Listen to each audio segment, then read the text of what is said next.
నమస్కారం. A1 Telugu first news TV వార్తలకు స్వాగతం. ముందుగా వార్తలోని ముఖ్యాంశాలు. ఆశా వర్కర్ల వేతనాలపై కాంగ్రెస్ ను నిలదీసిన హరీష్ రావు. మేనిఫెస్టో హామీలను ఎప్పుడు అమలు చేస్తారని ప్రశ్న. కేసీఆర్ కి నిలిపివేతపై ప్రభుత్వాన్ని విమర్శించిన హరీష్. ఆశా వర్కర్ల సమస్యలపై తక్షణ చర్యలు తీసుకోవాలని డిమాండ్.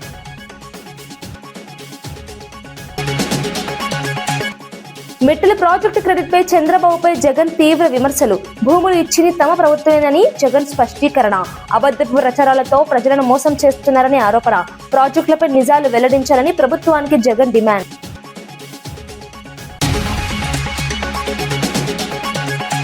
ఎల్పీజీ నుంచి పీఎన్జీకి మార్పుకు కొత్త విధానం ప్రకటించిన నాదెళ్ల మనోహర్. గ్యాస్ సరఫరాలో పారదర్శకతకు ఓటీపీ విధానం అమలు నిర్ణయం.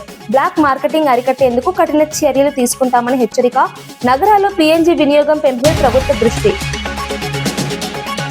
అరటి వాహనం నడుపుతూ రైతుల కోసం షర్మిల వినూత్న నిరసన. గిట్టుబాటు ధరల కోసం కలెక్టరేట్ కు చేరుకున్న షర్మిల రైతుల నష్టాలపై ప్రభుత్వం వెంటనే స్పందించాలన్న డిమాండ్. వినూత్న నిరసనతో రైతులకు మద్దతుగా నిలిచిన షర్మిల.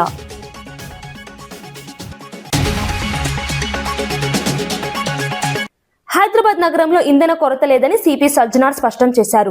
నగరంలో సుమారు 60 రోజులకు సరిపడా పెట్రోల్, డీజిల్ నిల్వలు ఉన్నాయని తెలిపారు. ఇటీవల వస్తున్న పుకార్ల కారణంగా ప్రజలు ఆందోళన చెందుతున్నారని గుర్తించారు. అవసరానికి మించిన ఇంధనం నిల్వ చేసుకోవద్దని ప్రజలకు సూచించారు. వదంతులను నమ్మి బంకుల వద్దకు పెద్ద ఎత్తున చేరుకోవడం వల్ల అనవసర రద్దీ ఏర్పడుతోందని చెప్పారు. నిబంధనలు ఉల్లంఘించి ఇంధనాన్ని అక్రమంగా నిల్వ చేసే వారిపై కఠిన చర్యలు తీసుకుంటామని హెచ్చరించారు. సరఫరా వ్యవస్థ పూర్తిగా నియంత్రణలో ఉందని, ఎలాంటి కొరత లేదని మరోసారి స్పష్టం చేశారు. ప్రజలు ప్రశాంతంగా ఉండాలని, అధికారిక సమాచారం మాత్రమే నమ్మాలని సూచించారు. పరిస్థితి పూర్తిగా సాధారణంగానే ఉందని తెలిపారు. స్కేర్సిటీ లేదు, మనకు సఫిషియెంట్ స్టాక్ ఉంది. 60 రోజుకు సరిపోయేంత స్టాక్ ఉంది. అది ఎందుకో ప్యానిక్ అయ్యి చాలామంది వాళ్ళు 2 వీలర్ కావచ్చు, 4 వీలర్ కావచ్చు, అన్నీ ఫుల్ ట్యాంక్ చేసుకుంటున్నారు. మనము మొన్న 22 రోజు చూస్తే 3024 KL మనకు ఆ రోజు సేల్ కావడం జరిగింది. నిన్నే చూస్తే 6400 KL మనము సేల్ కావడం జరిగింది. అంటే ఆల్మోస్ట్ డబల్ సేల్ కావడం జరిగింది. పబ్లిక్ అంతా ప్యానిక్తోని ఫుల్ చేసుకుంటున్నారు. ఎవరు కూడా ప్యానిక్ కావద్దు. సఫిషియెంట్ ఫ్యూయల్ ఉంది మా దగ్గర, సఫిషియెంట్ స్టాక్ ఉంది. ప్యానిక్తో వచ్చి అన్ని దగ్గర లైన్ కడుతున్నారు. చాలా వాల్ టైం కూడా వేస్ట్ చేస్తున్నారు. ఒక ప్యానిక్ సిచ్యువేషన్ క్రియేట్ చేయడం జరుగుతుంది. సో మనం కూడా అన్ని చోట్ల కూడా బందోబస్తు చేయడం జరిగింది. రెవెన్యూ సైడ్ నుంచి కూడా వాళ్ళ ఆఫీసర్స్ని పెట్రోల్ బంక్స్ దగ్గర పెట్టడం జరిగింది. ఈ మధ్యలో కొంత పెట్రోల్ బంక్స్ కూడా నో స్టాక్ ఎందుకు పెట్టారంటే మనము డబల్ సేల్ కావడంతో ఉన్న ట్యాంక్లో ఉన్న మొత్తము ఫ్యూయల్ అయిపోయింది. సో ఈ రీఫిల్లింగ్ కోసము మనకున్న 320 ట్యాంకర్స్ ఉన్నాం హైదరాబాద్ సిటీలో. రావడంలో కొంచెం టైం కావడంతో అక్కడ నో స్టాక్ పెట్టడం జరిగింది. కానీ ఫ్యూల్ లేదని చెప్పి వాళ్ళు నో స్టాక్ పెట్టలేదు. సో చాలామంది రకరకాల పుకార్లు పెడుతున్నారు. చాలా చోట్ల అక్కడ ఏదో గుజరాత్లో అయింది, ఢిల్లీలో అయింది, రాజ్కోట్లో అయింది, సూరత్లో అయింది, చాలా షార్టేజ్ ఉందని చెప్తారు. అది అలాంటి ఎవరు పుకార్లు నమ్మొద్దు. పబ్లిక్ ఎవరు కూడా ప్యానిక్ కావద్దు. సఫిషియెంట్ ఫ్యూయల్ ఉంది మా దగ్గర. 60 రోజుకు సరిపోయేంత ఫ్యూయల్ ఉంది. మనం చాలా డీటెయిల్గా రివ్యూ చేయడం జరిగింది. సో పబ్లిక్ ఎవరు కూడా ప్యానిక్ అయ్యి పెట్రోల్ బంక్స్ దగ్గర చేరొద్దు. మీకు సఫిషియెంట్ స్టాక్ ఉంటుంది. ఎవరు కూడా ఫుల్ ట్యాంక్ చేసుకొని మళ్ళీ అనవసరం కూడా ఇబ్బంది పడొద్దని చెప్పి నేను మరీ కోరుతున్నాను. అదేవిధంగా పెట్రోల్ బంక్స్ ఎవరెవరు ఉన్నారు, HPSCL, IOCL, BPCL, నైరా వాళ్ళతో ప్లస్ అదేవిధంగా రిలయన్స్ యాజమాన్యతో కూడా మనము టచ్లో ఉన్నాను. వాళ్ళతో కూడా మాట్లాడడం జరిగింది. వాళ్ళు కూడా ఇదే చెప్తున్నారు. ఏమంటే అనవసరం ప్యానిక్ సిచ్యువేషన్ క్రియేట్ అయింది సార్. సో అలాంటి పరిస్థితి లేదు, సఫిషియెంట్ ఫ్యూయల్ ఉందని కూడా వాళ్ళు తెలియపరిచారు. కొన్ని చోట్ల ఈ వీడియో సర్క్యులేట్ అవుతున్నాయి. ఎందుకంటే చాలా లైన్స్ ఉండడంతో సోషల్ మీడియాలో బాగా సర్క్యులేట్ కావడం జరుగుతుంది. ఇక్కడ రష్ ఉంది, ఇక్కడ రష్ ఉంది, ఇక్కడ నో స్టాక్ బోర్డు ఉందని చెప్పి. సో అలాంటి ఎవరు కూడా వార్తలు నమ్మొద్దని చెప్పి నేను ప్రభుత్వ తరఫు నుంచి, నా తరఫు నుంచి, జిల్లా యంత్రాంగం తరఫు నుంచి కూడా కోరుతున్నాను. నగర ప్రాంతాల్లో గ్యాస్ వినియోగంపై మంత్రి నాదెళ్ల మనోహర్ కీలక నిర్ణయం ప్రకటించారు. ఎల్పీజీ సిలిండర్ల వినియోగం నుంచి పైపుడు నేచురల్ గ్యాస్ వైపు మారేందుకు కొత్త విధానం తీసుకువస్తున్నట్లు తెలిపారు.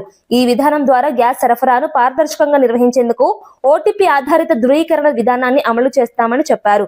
దీనివల్ల అక్రమ వినియోగం, బ్లాక్ మార్కెటింగ్ నియంత్రణలోకి వస్తుందని వివరించారు.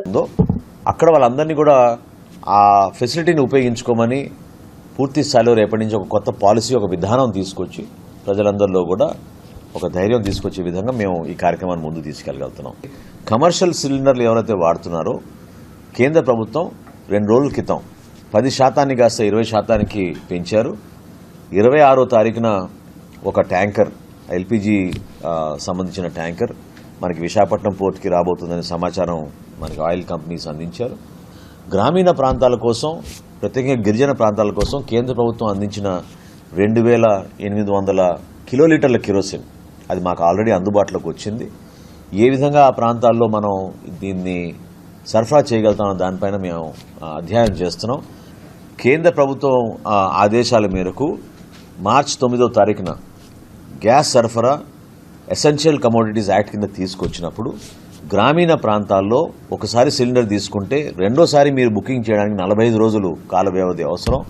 పట్టణ ప్రాంతాల్లో 25 రోజుల సమయం అవసరం.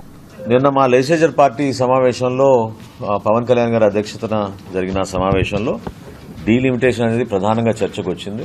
గౌరవ ఉప ముఖ్యమంత్రి గారు ఇచ్చిన సూచన మేరకు త్వరలోనే జనసేన పార్టీలో సబ్ కమిటీ ఏర్పాటు చేసుకుని దానిపైన పూర్తి అవగాహన, at the same time party పరంగా మేము ఏ విధంగా సిద్ధమవ్వాలి, ఎటువంటి ప్రజెంటేషన్స్ చేయాలి, ఎందుకంటే గతంలో అనుభవం ఉంది కాబట్టి డీలిమిటేషన్ కమిషన్ ముందు మనం చేయాల్సిన ప్రజెంటేషన్స్ ఆ డేటా సేకరించడానికి కోసం సబ్ కమిటీ ఏర్పాటు చేయమని చెప్పారు.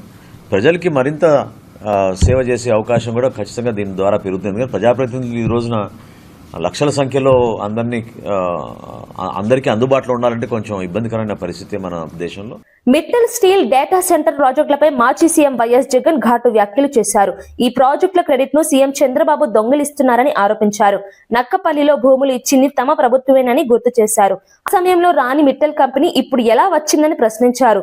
చంద్రబాబు ముఖం చూసి కంపెనీలు వస్తాయా అంటూ విమర్శించారు. అబద్ధపు ప్రచారాలతో ప్రజలను మోసం చేయడం మానుకోవాలని హెచ్చరించారు. ప్రాజెక్టులపై నిజాలు ప్రజలకు తెలియజేయాల్సిన బాధ్యత ప్రభుత్వానిదని అన్నారు. ఈ వ్యాఖ్యలు రాష్ట్ర రాజకీయాలు మరోసారి వేడి పెంచాయి. అధికార ప్రతిపక్షాల మధ్య మాటల యుద్ధం కొనసాగుతోంది. ఈ అంశంపై ఇంకా రాజకీయ వివాదం ముదురుతోంది. కలిసి వాళ్ళు అప్పట్లోనే గ్రీన్కో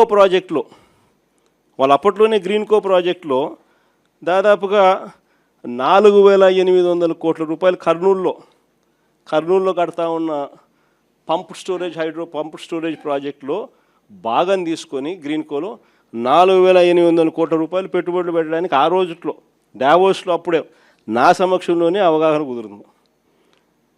అది కాక అప్పట్లోనే ఎస్ఆర్ స్టీల్ వీళ్ళు కొనుగోలు చేసి దాంట్లో ఎక్స్పాన్షన్ కూడా పోతూ 1,000 కోట్ల రూపాయలు పెట్టుబడి పెట్టేదానికి కూడా ఆ రోజే నా సమక్షంలోనే అది కూడా జరిగింది. ఇది కాక వీళ్ళను కొత్త స్టీల్ ప్లాంట్ పెట్టడానికి అడుగులు ముందుకు వేయండి అని చెప్పి ఆహ్వానించింది నేను. రాష్ట్రానికి ఆహ్వానించి రమ్మని చెప్పి వాళ్ళని చెప్పి వాళ్ళు అధికారులకు కూడా చెప్పిన వాళ్ళు వస్తున్నారు, వాళ్ళకి ఎక్కడెక్కడ మనం భూములు ఇవ్వగలుగుతామో చూపించండి అని చెప్పి వాళ్ళు రావడము, మన అధికారులు ఫస్ట్ కాకినాడ SCZలో భూములు చూపించినారు, తర్వాత మూలపేటలో వీళ్ళు రావడానికి భూములు చూపించారు, తర్వాత నక్కపల్లిలో మన హయాంలోనే వీళ్ళకి భూములు చూపించినారు. చూపించిన తర్వాత నక్కపల్లిలో వీళ్ళు ఎన్నికలకు మునిపే రావడము, నక్కపల్లిలో భూములు కూడా చూసుకోవడము, భూములు వాళ్ళకు నచ్చడము, అక్కడ ఆల్రెడీ అప్పటికే APIC భూములు మన దగ్గర ఉన్నాయి. ఆ భూముల్లో నుంచి వీళ్ళకి 2,200 ఎకరాలు మనం అప్పటికే సూత్రప్రాయంగా వీళ్ళకి ఇవ్వడం కూడా జరిగింది. సూత్రప్రాయంగా ఇచ్చేదానికి అడుగులు ముందుకు కూడా వేశాం. ఈ లోపల ఎన్నికల కోడ్ వచ్చింది. ఇది జరిగింది. ఇక్కడ చూస్తే ఎన్నికలు అయిపోయిన తర్వాత చంద్రబాబు నాయుడు గారు మనం అంత దూరం తీసుకొచ్చిన ప్రక్రియను ముందుకు తీసుకుపోయినాడు. అంతే ఈయన చేసింది. ఓ జూమ్ కాల్ పెట్టుకున్నాడు, మాట్లాడినాడు, అంతే. ఇప్పుడు చూస్తే పేపర్ చూస్తే ఏమనిపిస్తుంది, అసలు మిట్టల్ అనేవాడు చంద్రబాబు నాయుడు సుందర ముఖార విందాన్ని చూసి వచ్చినట్టుగా బిల్డప్. ఆ గూగుల్ కూడా అంతే, అప్పుడు కూడా అంతే. అదాన్ని తీసుకొచ్చింది మనం, గూగుల్ను తీసుకొచ్చింది మనం, ఏదన్నా చూసుకో. చివరికి ఆశ్చర్యం కలిగించే విషయం ఏమిటనంటే ఇదే నక్కపల్లిలో 2023లోనే మనకు బల్క్ డ్రగ్ పార్కు 13 రాష్ట్రాలతో మనం పోటీపడి కేంద్ర ప్రభుత్వం కూడా బల్క్ డ్రగ్ పార్కు కట్టడానికి సహాయ సహకారాలు అందించేందుకు 1,000 కోట్ల రూపాయలు డబ్బులు కూడా ఇచ్చేందుకు కూడా ముందుకు వచ్చి వాళ్ళు అడుగులు ముందుకు వేసినారు 2023లోనే. మనకు అది నక్కపల్లిలో దానికి సంబంధించిన ల్యాండ్ కూడా వాళ్ళకు చూపించి 13 రాష్ట్రాలతో పోటీపడి మనం బల్క్ డ్రగ్ పార్క్ కూడా తీసుకొచ్చినాం రాష్ట్రానికి. ఇప్పటికీ 2023లో పార్క్ తీసుకొచ్చినాము. ఇప్పుడు చంద్రబాబు నాయుడు వచ్చి 2 సంవత్సరాలు అయిపోయింది. ఇప్పటికీ ఆ బల్క్ డ్రగ్ పార్కు అడుగులు ముందుకు పడ్డంలా కొన్ని లక్షల కోట్ల పెట్టుబడులు, కొన్ని వేల ఉద్యోగాలు కార్యక్రమం దానివల్ల జరుగుతుంది. అట్లాంటిది అక్కడ కూడా అడుగులు ముందుకు పోయడంలా వెనక్కి పోయింది. దాన్ని మళ్ళీ కాంప్లికేట్ చేస్తూ అక్కడ ఉన్న ల్యాండ్ సరిపోతుంది, ఆ ల్యాండ్ సరిపోదని చెప్పి ఇంకా ఎక్కువ ల్యాండ్ కావాలని చెప్పి ఇంకా అడుగులు ముందుకు వేసినారు. వేసేసరికి కథ రివర్స్ అయింది. ఆశా వర్కర్ల వేతనాల అంశంపై మాజీ మంత్రి హరీష్ రావు కాంగ్రెస్ ప్రభుత్వాన్ని ప్రశ్నించారు. ఎన్నికల మేనిఫెస్టోలో 18,000 వేతనం ఇస్తామని హామీ ఇచ్చారని గుర్తు చేశారు. ప్రస్తుతం ఆశా వర్కర్లు నిరసనలు చేపడుతున్నారని తెలిపారు. ఇచ్చిన మాట ప్రకారం ఎప్పుడు అమలు చేస్తారో చెప్పాలని డిమాండ్ చేశారు. కేసీఆర్ కిట్ పథకాన్ని నిలిపివేయడం వల్ల ప్రభుత్వ ఆసుపత్రుల్లో ప్రసవాలు తగ్గాయని అన్నారు. ఇన్స్టిట్యూషనల్ డెలివరీలు 20% తగ్గడం ఆందోళనకరమని పేర్కొన్నారు. ఈ పరిస్థితిపై ప్రభుత్వం ఏ చర్యలు తీసుకుంటుందో స్పష్టం చేయాలని కోరారు. కేసీఆర్ కిట్ పథకాన్ని మళ్లీ ప్రారంభించాలన్నారు. ప్రజా సంక్షేమంపై ప్రభుత్వం స్పష్టత ఇవ్వాలని డిమాండ్ చేశారు. ఈ వ్యాఖ్యలు రాజకీయ చర్చకు దారితీశాయి. నంబర్ 3, మైనార్టీ వెల్ఫేర్ పద్దులు ఇంతవరకు అక్కడ పెట్టలేదు. అంటే మీరు ఇప్పటిదాకా బుక్కులే ఇవ్వకపోతే మెంబర్స్ ఎప్పుడు చదువుకుంటారు, రేపు పద్దుల మీద ఎట్లా మాట్లాడతారు? మీరు సాయంత్రం 5 గంటల వరకు కట్ మోషన్ సబ్మిట్ చేయాలని అన్నారు. అసలు ఆ పద్దేంతో, ఆ పద్దులో ఏం ప్రతిపాదించిందో ప్రభుత్వం ఆలోచన లేకుండా, దాన్ని చదువుకోకుండా మేము ఎట్లా కట్ మోషన్స్ ఇవ్వగలుగుతాం? సభ్యులు ఏ రకంగా మాట్లాడతారు? అంటే ఈ ప్రభుత్వానికి శాసనసభ అంటే ఇంత పట్టు లేకుండా ఉంటే ఇది కరెక్ట్ కాదు సార్. దయచేసి మీరు మా రెస్క్యూకు రావాలి. మీరు ఆ ప్రభుత్వ ఉన్నతాధికారులను పిలిపియండి. ఇది శాసనం నడిపే పద్ధతి అయితే కాదు అధ్యక్ష. మేము ఈ రకంగా ఇది నడిపే పద్ధతి అయితే కాదు. నంబర్ 1. నంబర్ 2 అధ్యక్ష, సభ కూడా మీరు మా తీవ్ర నిరసన తెలియజేయడానికి నేను మైక్ తీసుకున్నా అధ్యక్ష. ఈ రోజు ఉదయం కూడా సభ 10 గంటల 6 నిమిషాలకు స్టార్ట్ అయింది. ఏ రోజు 10 గంటలకు ఉదయం సభ స్టార్ట్ కావడం లేదు. నంబర్ 1. నంబర్ 2 అధ్యక్ష, టీ బ్రేక్ ఫర్ 10 minutes అంటున్నారు. మొన్న ముఖ్యమంత్రి గారు ఢిల్లీకి వెళ్ళి రావాలని 4 గంటలు హౌస్ 10 minutes టీ బ్రేక్ అని 4 గంటలు సభ మళ్ళీ బెల్లు కొట్టలేదు, సభ స్టార్ట్ కాలేదు. నిన్న ఆ రోజు ముఖ్యమంత్రి గారు అంతసేపు మాట్లాడినాక మా క్లారిఫికేషన్ కూడా ఇవ్వకుండా మేము 4-5 గంటలు ఇక్కడ కూర్చొని పేషెంట్ గా ఉండి ముఖ్యమంత్రి గారి సమాధానం విని క్లారిఫికేషన్ అడిగితే కూడా మాకు ఇవ్వకపోతే మేము ఎందుకు కూర్చోవాలి ఈ సభలో, మాకు అయితే అర్థమవుతలేదు. నంబర్ 2, నిన్న కూడా అధ్యక్ష, నిన్న కూడా ఏమైంది, 10 minutes టీ బ్రేక్ అన్నారు. 12 గంటలకు కొడితే నేను 3:30 వరకు నేను మాట్లాడాల్సిన స్పీకర్ను 3:30 గంటలు ఎప్పుడు బెల్లు కొడతారో అని ఇక్కడ కూర్చుంటే 3:30 గంటలు 10 minutes టీ బ్రేక్ అని ఇట్లా ఆపి సభ నడిపే పద్ధతి ఇది కరెక్ట్ కాదు. ఈ రోజు 10 minutes టీ బ్రేక్ అన్నారు. ఇవాళ బట్టి గారు ప్రిపేర్ అవుతున్నారు, ఉప ముఖ్యమంత్రి గారు అని చెప్పి 1:30 నుంచి బెల్లు కొట్టారు, రారు. మరి 10 నిమిషాలు టీ బ్రేక్ అని 1:30 సేపు ఈ సభను ఇష్టారాజ్యంగా నడిపే పద్ధతి కరెక్ట్ కాదు.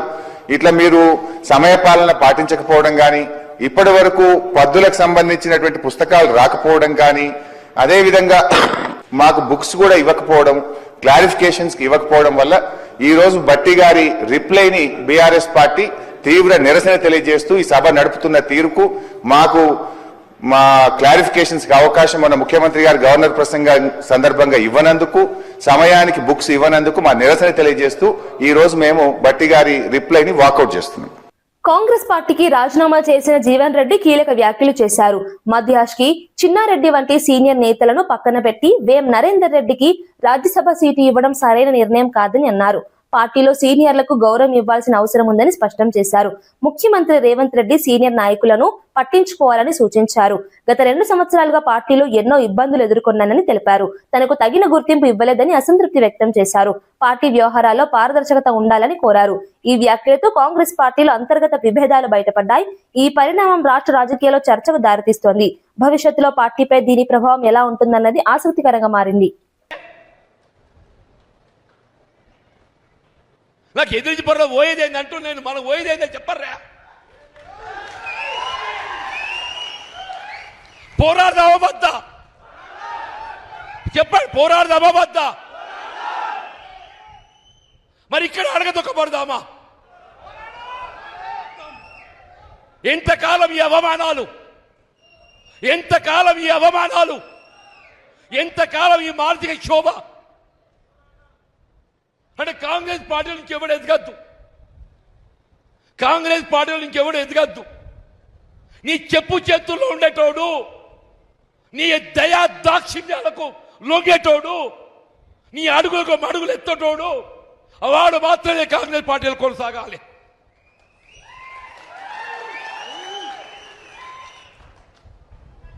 నిన్ను ఎదిరించేటోడు, ఇది రాహుల్ గాంధీ ఆలోచనకు అనుగుణంగా నడిచేటోడు. నువ్వు ఎవరిని అడగదొక్కుతున్నావే? రాహుల్ గాంధీ గారి ఆలోచనకు అనుగుణంగా నడిచేటోడిని అడగదొక్కుతున్నావు అంటూ నేను. నువ్వు అడగదొక్కేది ఎవరిని కాదు, రాహుల్ గాంధీ గారి ఆలోచనకు అనుగుణంగా నడిచేటోడిని నువ్వు అడగదొక్కుతున్నావు అని చెప్పంటూ నేను.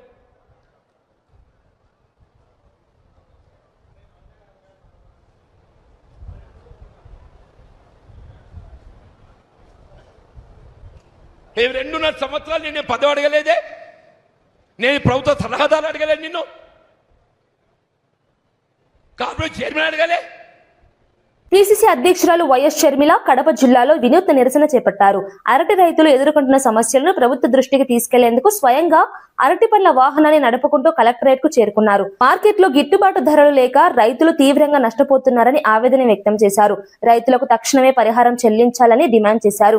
ధరల పతనం వల్ల రైతుల ఆర్థిక పరిస్థితి దెబ్బతిందని చెప్పారు. ప్రభుత్వం వెంటనే స్పందించి సమస్యకు పరిష్కారం చూపాలని కోరారు. అనంతరం కలెక్టర్ కు వినతి పత్రం సమర్పించారు. ఈ నిరసనకు రైతుల నుంచి మద్దతు లభించింది. షర్మిల చర్య రాజకీయంగా కూడా ప్రాధాన్యం సంతరించుకుంది.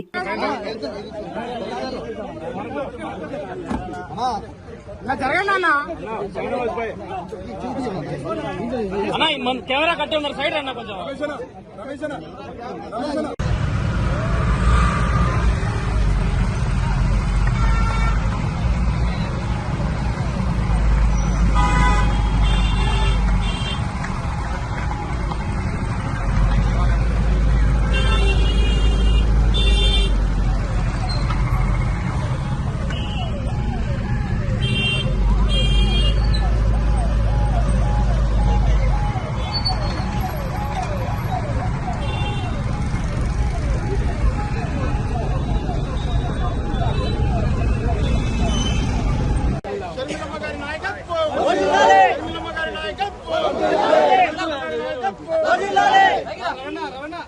ఆదుకోవాలి అరటి రైతులను వెంటనే, ఆదుకోవాలి అరటి రైతులను వెంటనే, మద్దతు ధరని పెంచాలి అరటి రైతులకు,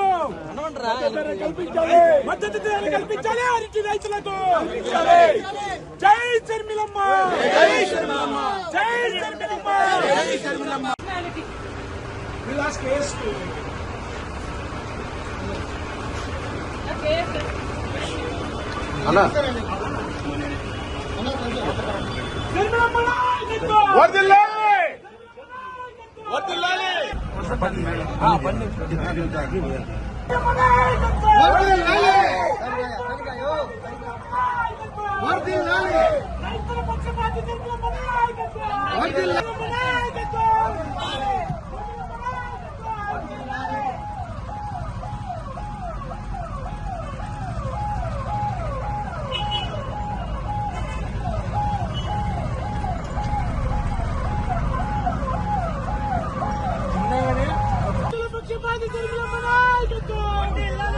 రైతుల పక్షపాతి షర్మిలమ్మ నాయకత్వం, రైతుల పక్షపాతి షర్మిలమ్మ నాయకత్వం. జై కాంగ్రెస్, జై కాంగ్రెస్. హైదరాబాద్ నాంపల్లిలోని బీజేపీ రాష్ట్ర కార్యాలయంలో భారీగా చేరికలు జరిగాయి. కేంద్ర మంత్రి కిషన్ రెడ్డి సమక్షంలో వివిధ పార్టీలకు చెందిన నేతలు, కార్యకర్తలు బీజేపీలో చేరారు. శ్రీనివాస్ రెడ్డి, సుభాష్ సహా పలువురు ప్రముఖ నాయకులు కాషాయ కండువా కప్పుకున్నారు. ఈ సందర్భంగా లక్ష్మణ్ సింగ్, రవి సింగ్ తదితరులను పార్టీలోకి ఆహ్వానించారు. పెద్ద సంఖ్యలో కార్యకర్తలు పార్టీలో చేరడం పార్టీకి శుభ సూచకమని నేతలు పేర్కొన్నారు. ఈ చేరికలతో పార్టీ బలోపేతం అవుతుందని అభిప్రాయపడ్డారు. రాష్ట్ర రాజకీయాల్లో బీజేపీ స్థానం మరింత బలపడుతుందని భావిస్తున్నారు. కొత్త నాయకత్వంతో పార్టీకి ఉత్సాహం పెరిగిందని తెలిపారు. ధరమ్ సింగ్, దిలీప్, ఇట్లా ఇట్లా. జై శ్రీరామ్.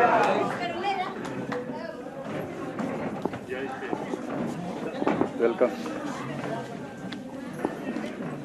శివరాజ్, దేవి, జయ, నాగేష్, శ్రీలత, కోమల్ సింగ్, రాజు వర్మ, రాజేష్, తుల్జారాం, గణేష్. పెద్ద మనిషి వచ్చిండే కదా. అవు చిచ్చా అయ్యే ఉప్పర్ వాళ్ళ బాబాయ్. కమల్ సింగ్, महादेव सिंह, महेंद्र सिंह, पांडु, सूरज सिंह, आप सबको स्वागत।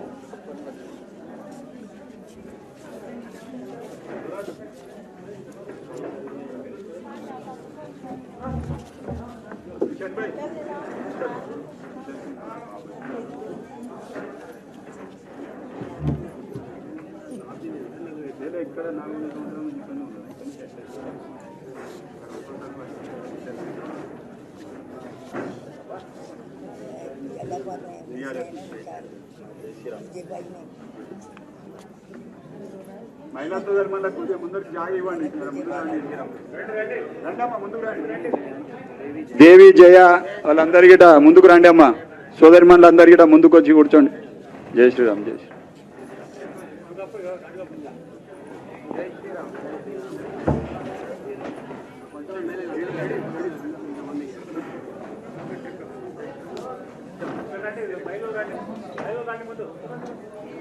సోదరి మండలం కొద్దిగా జాయి ఫస్ట్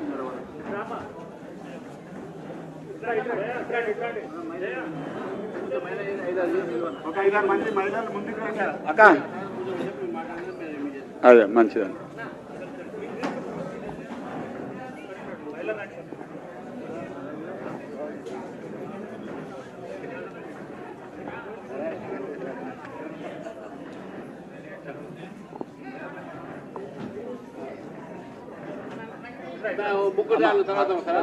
అక్క రకండి.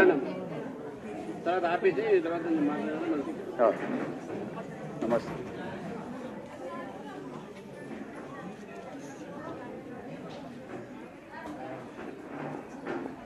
చాలా చాలా సంతోషం. ఇంత పెద్ద సంఖ్యలో మన కార్యాలయానికి విచ్చేసి కిషన్ నాయకత్వాన పార్టీలో చేరడం చాలా శుభదాయకం. హైదరాబాద్ నగరంలోని మియాపూర్, మదీనాగూడ ప్రాంతాల్లో ఇంధన కొరతపై వదంతులు ప్రజల్లో ఆందోళన కలిగిస్తున్నాయి. ఈ ప్రభావంతో వాహనదారులు భారీగా పెట్రోల్ బంకుల వద్దకు చేరుకుంటున్నారు. కొన్ని బంకుల్లో నో స్టాక్ బోర్డులు కనిపించడంతో ప్రజలు ఇబ్బందులు ఎదుర్కొంటున్నారు. అందుబాటులో ఉన్న బంకుల వద్ద కిలోమీటర్ల మేర వాహనాల క్యూలు ఏర్పడుతున్నాయి. ఈ రద్దీ కారణంగా ట్రాఫిక్ తీవ్రంగా ప్రభావితమవుతోంది. పరిస్థితిని నియంత్రించేందుకు ట్రాఫిక్ పోలీసులు రంగంలోకి దిగారు. అధికారులు వదంతులను నమ్మవద్దని సూచిస్తున్నారు. అవసరమైన మేరకే ఇంధనం తీసుకోవాలని హెచ్చరిస్తున్నారు. పరిస్థితి క్రమంగా సాధారణ స్థితికి వస్తుందని అధికారులు చెబుతున్నారు.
సింగరేణి కార్మికులకు ఇచ్చిన హామీలను అమలు చేయడంలో కాంగ్రెస్ ప్రభుత్వం విఫలమైందని కార్మిక సంఘం నేత మిర్యాల రాజిరెడ్డి విమర్శించారు.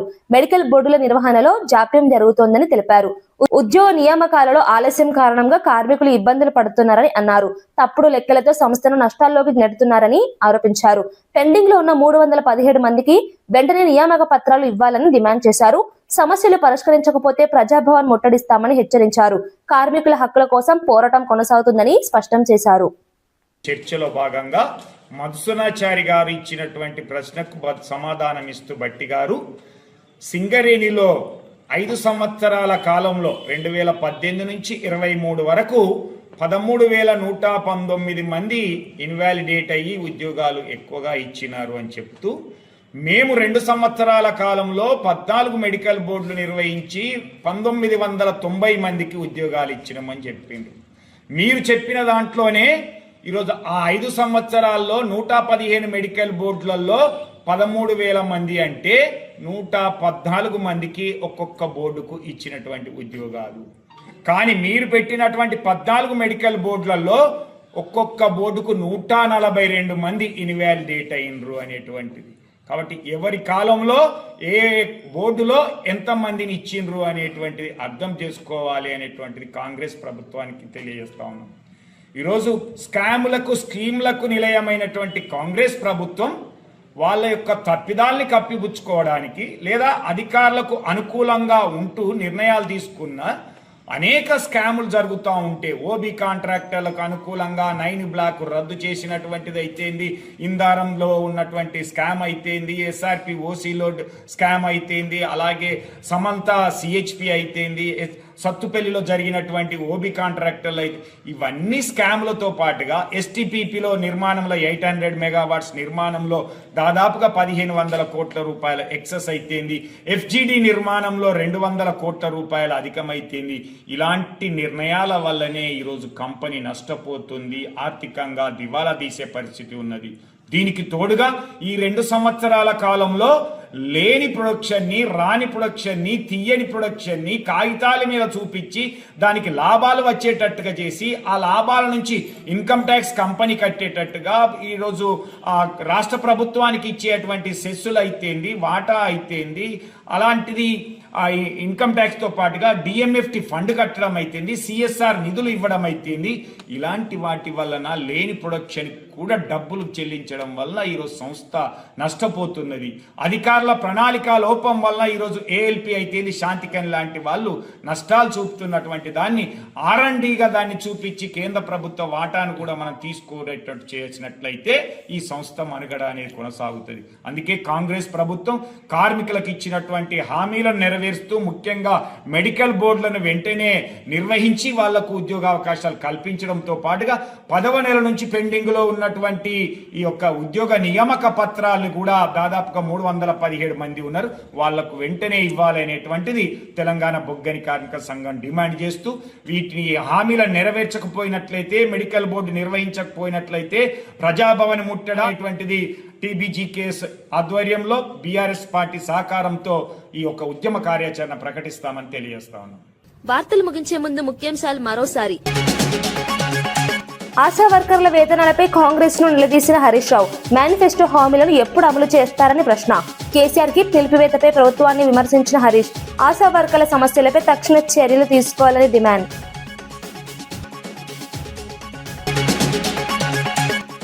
మెట్టుల ప్రాజెక్టు క్రెడిట్ పై చంద్రబాబుపై జగన్ తీవ్ర విమర్శలు. భూములు ఇచ్చింది తమ ప్రభుత్వమేనని జగన్ స్పష్టీకరణ. అబద్ధపు ప్రచారాలతో ప్రజలను మోసం చేస్తున్నారని ఆరోపణ. ప్రాజెక్టులపై నిజాలు వెల్లడించాలని ప్రభుత్వానికి జగన్ డిమాండ్.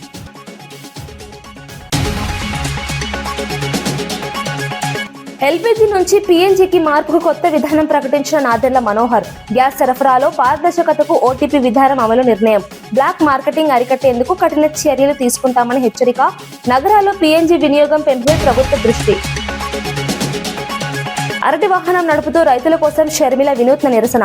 గిట్టుబాటు ధరల కోసం కలెక్టరేట్ కు చేరుకున్న షర్మిల రైతుల నష్టాలపై ప్రభుత్వం వెంటనే స్పందించాలన్న డిమాండ్. వినూత్న నిరసనతో రైతులకు మద్దతుగా నిలిచిన షర్మిల.